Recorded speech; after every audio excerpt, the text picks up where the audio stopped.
Hi viewers, Karthigai Deepam சீரியலில் நாளைக்கான promo release பண்ணியிருக்காங்க. அதுக்கான ரிவ்யூ தான் பார்க்க போகிறோம். அதுக்கு முன்னாடி நம்ம சேனலை சப்ஸ்கிரைப் பண்ணுங்கள்.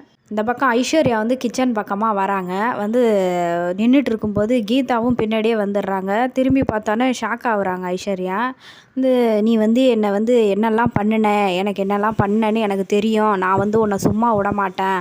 நான் உன்னை பழி தீர்க்க தான் இப்போ உன் பின்னாடியே வந்தேன் அப்படின்னு சொல்லிட்டு ஒரு பொருளை எடுத்து கிச்சன்லேருந்து அவங்கள குத்துறாங்க. அதோட ஐஸ்வர்யா, ஐயோ அம்மா குத்தாத குத்தாத அப்படின்னு சொல்லி கத்துறாங்க. பார்த்தா கனவாக இருக்குது. பக்கத்தில் அருணும் தூங்கிட்டு இருக்காரு.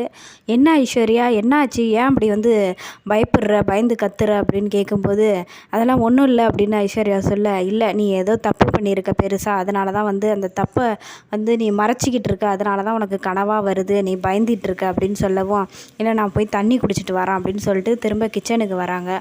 அந்த நேரம் பார்த்து அந்த பக்கம் கீதா ஃப்ரூட்ஸு சாப்பிட்லாம் பசிக்குதேன்னு சொல்லிட்டு ஆப்பிள் சாப்பிட்டுட்டு இருக்காங்க கட் பண்ணி.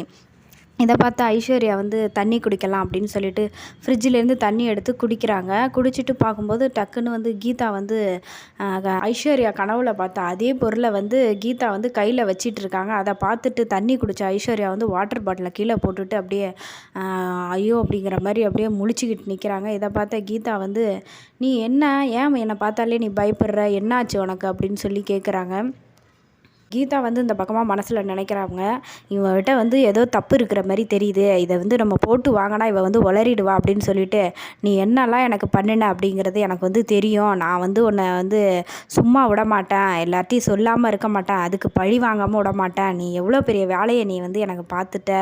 நான் உன்னை அக்காவாக தானே நினச்சேன், இப்படியெல்லாம் நீ வேலையை பார்த்துருக்க அப்படின்னு சொல்லி அவங்கள்ட்ட சொல்லவும், ஒரே ஐஸ்வர்யா ஒரே பயத்துலேயும் பதட்டத்துலேயும் என்ன பண்ணுறதுன்னு தெரியாமல் அப்படியே முழிச்சிக்கிட்டு நிற்கிறாங்க. அதோட ப்ரொமோவை முடிக்கிறாங்க.